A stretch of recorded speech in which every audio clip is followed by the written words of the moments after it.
idol madla, nakakahanga, may mga hawak, gandang linyada. Ika'y inspirasyon kung bakit hanggang ngayon ako'y palaging kumakarera.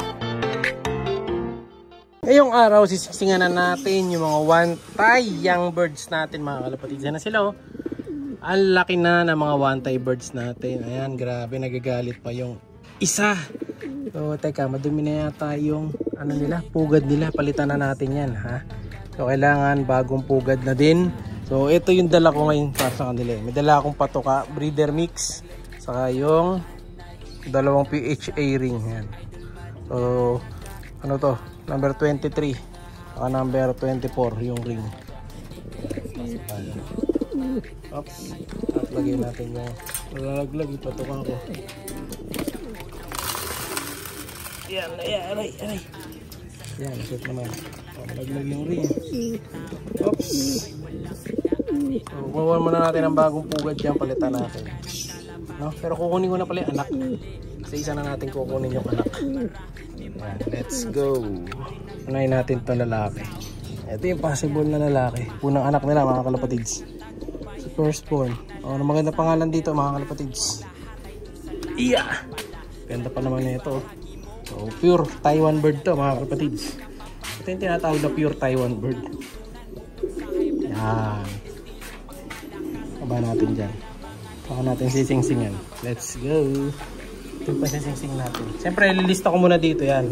Yung birthday nila. Tapos yung pangalan. Yung mga ano na dyan. Listahan na dyan. Okay. Lagyan muna natin ng ring. Oops. Baka muna dyan, tol. Lagyan natin ng ring. Yan. May sing-sing na yung isa. Tapos yung higaan niya. Bagong-bago pa. Kaso, may tela. May chance na mag-ano to. Na kumapit sa kanila yan. So, baliktarin ko na lang. Yeah. Tubig pa rin, mga kalapatid. Bihira. Ganda nung anak nila, oh. Mukhang dark check ang kulay. And then yung isa naman, yung bunso. Yeah. Possible hen. So, may balak nga ako, balak ko ilipat yung isa dito, mga kalapatids. Kasi ayan, meron ditong isa, oh. Yung Jansen ni Relax dito, may anak. Ayan, oh. Mahalos kasi laki nung isa. Yung panganay nila, pwede kong isabay dito, no? Para hindi mahirapan yung one-tie bird natin. Pero titingnan ko muna. Kung kaya naman nila, hindi na. Pero mukhang sabay naman lumaki yung mga anak, eh. No? Pero pag nakita ko naiiwan to, ilipat natin. Ayan. Lagyan natin ng ring. Yan, ito na. May sing-sing na siya, mga kalapatids. Yung maliit, number 24. Yung malaki, number 23. Dahil unang pinanganak yun, kaya mas mababa number niya. Oops. Wala sila. Kuha natin ang ano to. Oops. Lipat sa bagong pugad. Alright.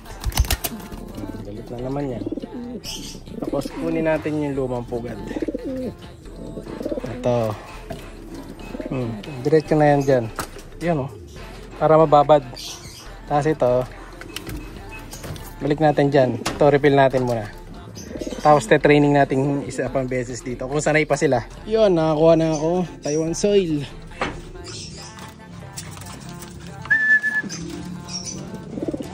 Yan, gusto nyo yung Taiwan soil. Ito, boys. Ayan, oh. Sabi na eh. Gusto ng Taiwan na ito eh. Training muna natin sila. Baka kasi hindi na sila marunong, mga kalapatids. Yeah. Kunin natin si Balanar.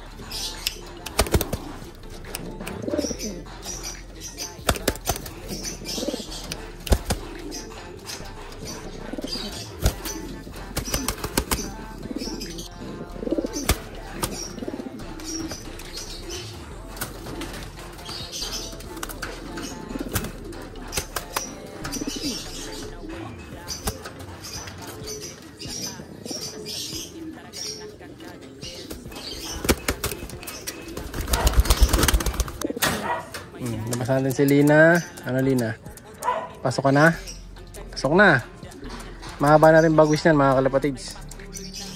Ayan pa, pinakitaan pa tayo. Lirang ibon to. Pasok! Trapping. Let's go. Pasok. Yan. Trapping. Doon, sa kabila ka. Doon. Yan. Okay. Ayaw. Kasi natin to. Commercial break muna. Kasi natin itong Jolen. Yun. Wala na yung Jolen. Oh, pasok.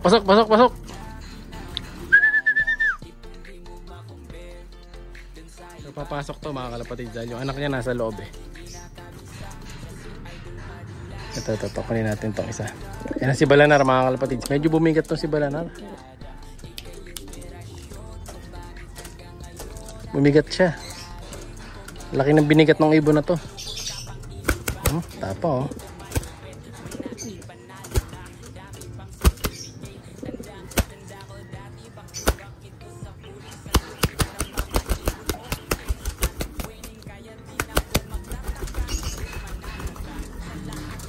Excited sila lumipad mga kalapatids. Ay, nababalik na si Lina. Lina, pasok na. Pasok na, yan. Ay, pantumuloy mga kalapatids. Sige, mag-trap na kayong dalawa.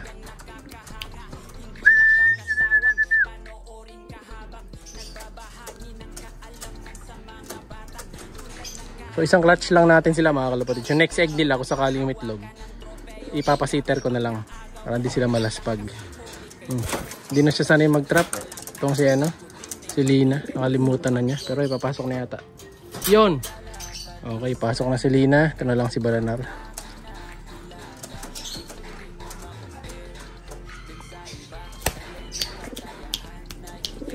Super galit na to mga kalapatids. Kahit sa taas oh.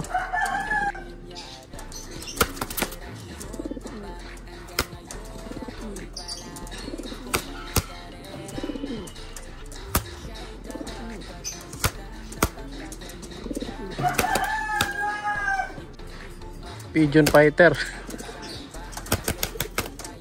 Nangukuha mo ng bagwis mga kalapatid. So tingnan nyo. Pasok na. Tara. Pasok na boy. Ayun na siya mga kalapatid. Papasok na. Hawakan natin kunyari yung anak. Ayun oh. Sugod ka agad siya. Sakit. Siya'y kalapatista.